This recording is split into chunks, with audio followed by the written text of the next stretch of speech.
तो दोस्तों ये पहला क्वेश्चन आपके स्क्रीन पर अपीयर हो रहा है। आइए इसको हम देखते हैं कि कैसे इसको करना है। तो इस क्वेश्चन को सॉल्व करने के लिए आपको जो है ना वो चेन रूल ऑफ डिफरेंशिएशन का आइडिया होना चाहिए कि उसको कैसे अप्लाई करते हैं। अगर आपने चेन रूल ऑफ डिफरेंशिएशन किया है तो ये क्वेश्चन कुछ मिनटों में हो जाएगा। ओके, कोई बहुत ज़्यादा मुश्किल नहीं है। हमारे पास इसमें लॉग के जो है 3 दिए हुए हैं। तो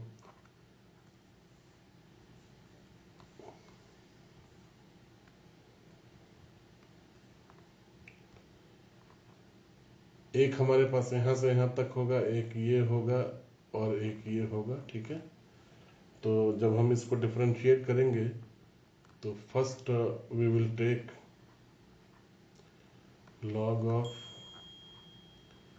log of x to the power 5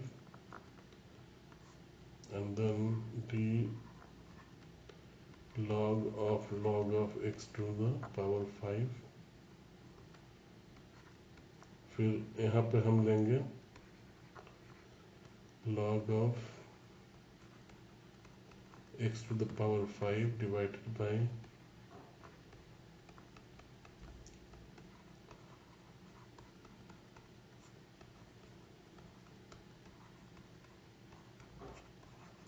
okay. ठीक है ना, ये ऐसे है, ये ऐसे है और यहाँ पे ये ऐसे है। तो this will in normal circumstances all of these will strike each other down to give us this particular expression। तो अभी हम लोग इसको डिफरेंशिएट करेंगे तो क्या मिलेगा।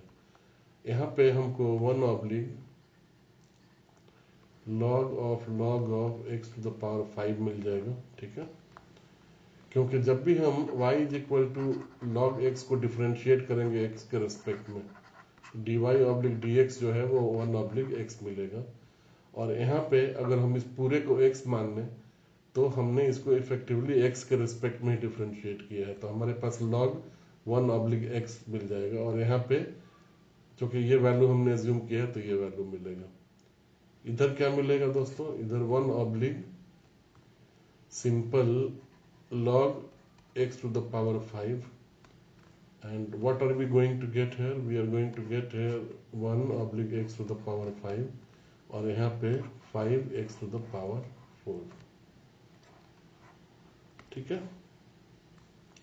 तो ये तो एक बार इससे चला जाएगा और हमारे पास बचेगा क्या, न्यूमरेटर में 5 बचेगा और डिनोमिनेटर में बचेगा एक x मल्टीप्लाइड बाई एक log x to the power 5 multiplied by log of x to the power 5।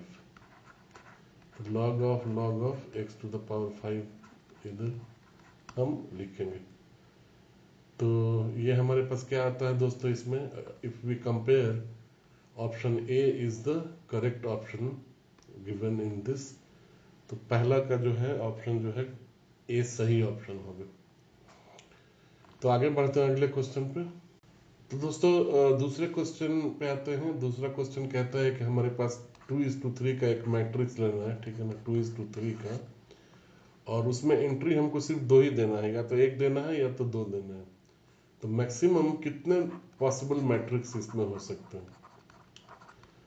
तो एक्चुअली ये मैट्रिक्स 2:3 का है, लेकिन इसमें एलिमेंट जो है हमारे पास A2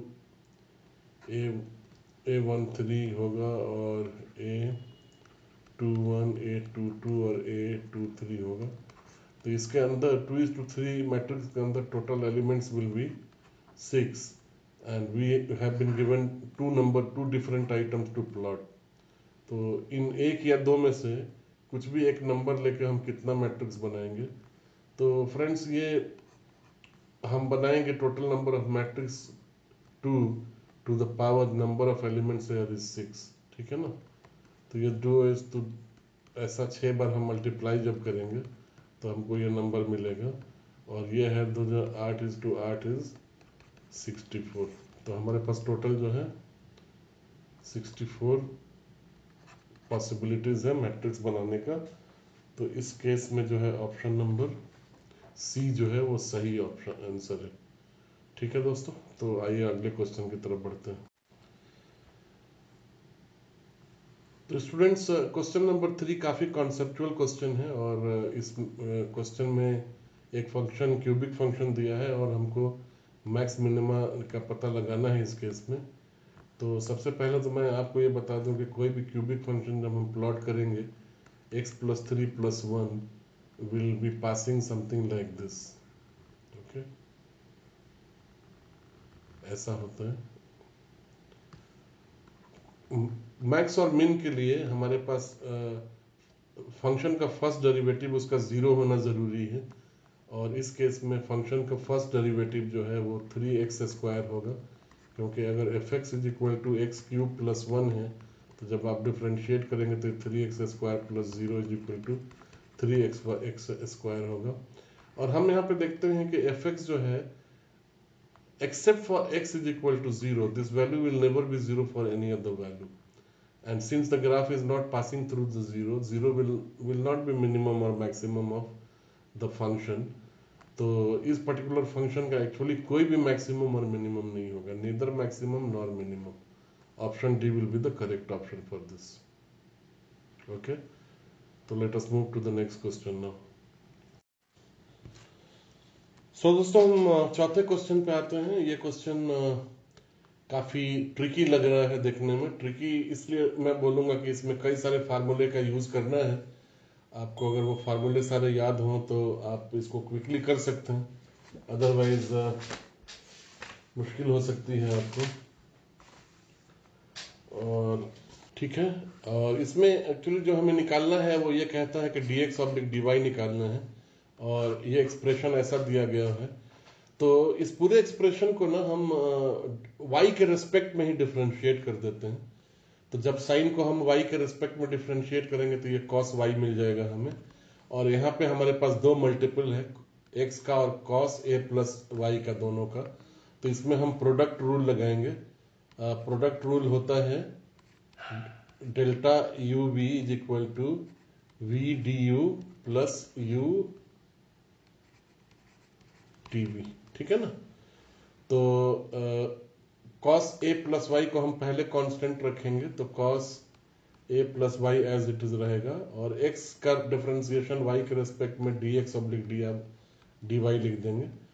दूसरे केस में हम x को कांस्टेंट अज्यूम कर लेंगे और cos a + y को y के रेस्पेक्ट में जब करेंगे तो ये हमें माइनस साइन a + y मिलेगा। चूंकि a एक कांस्टेंट है इसीलिए इसमें हमको और कुछ करने की जरूरत नहीं है। नहीं तो अगर आप इसको चेन रूल से देखें तो a + y करिए और फिर dA + y करिए, तो a चूंकि कांस्टेंट है तो ऑटोमेटिकली ये वैनिश हो जाएगा। अब इसको हम लाते हैं यहाँ से इस साइड और ये लिखते हैं dx/dy = cos y + x sin a + y divided by cos a + y। अभी हमारे पास x कितना है, x यहाँ से अगर हम लेंगे तो sin y upon cos a + y जो है उसकी वैल्यू x के बराबर है। तो cos y यहाँ पे लिख देंगे और x की जगह हम लिख देंगे sin y / cos a + y and sin a y को as it is sin a y रहने देंगे हम यहाँ पे। और फिर नीचे जो है हमारे पास डिनोमिनेटर में cos a + y है। इसको आप रिजॉल्व करते ही आपको दिखेगा कि ये ऊपर जो है वो आपको मिलेगा cos y cos a + y और plus sin y sin a + y, ठीक है ना। cos a cos b sin a sin b और ये होता है cos a - b के बराबर। ओके, cos a प्लस ये हो जाएगा, दो बार चुके होगा, ये तो इधर चला जाएगा और ये नीचे आएगा, तो पहले से नीचे cos a + y ऑलरेडी है तो ये स्क्वायर हो जाएगा। And on this will become cos a + y - a, cos square a + y, या cos a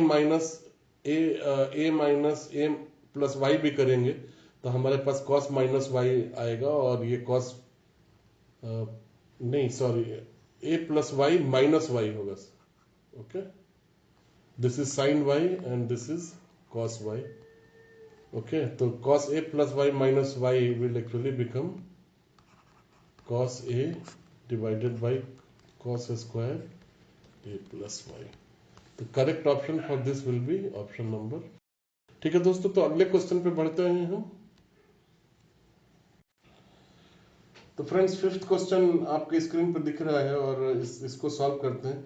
ये क्वेश्चन काफी सिंपल है, अगर आप कॉन्सेप्ट को समझते हैं तो। हमारे पास एक एलिप्स का इक्वेशन दिया हुआ है, ठीक है ना, x square plus 9 plus y square oblique 25। तो अगर आप देखेंगे तो ये एलिप्स जो है ऐसे होगा।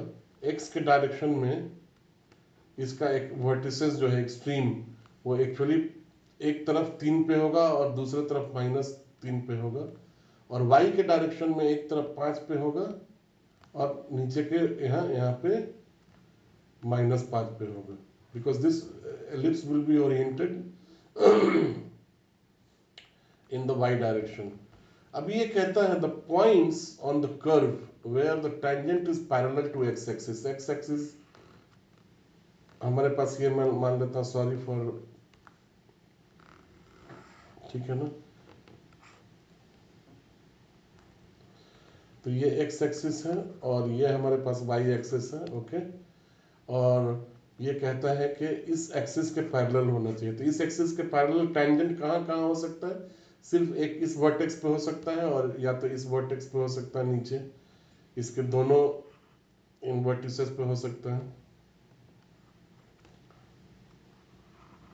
ठीक है, तो ये पॉइंट्स क्या होते हैं? ये पॉइंट्स होते हैं एक्स के डायरेक्शन में तो ये 0 होता है और वाई के डायरेक्शन में ये 5 होता है। तो एक पॉइंट हमारे पास 0 5 होगा और दूसरा पॉइंट हमारे पास 0 -5 होगा। तो ये वर्टिसेस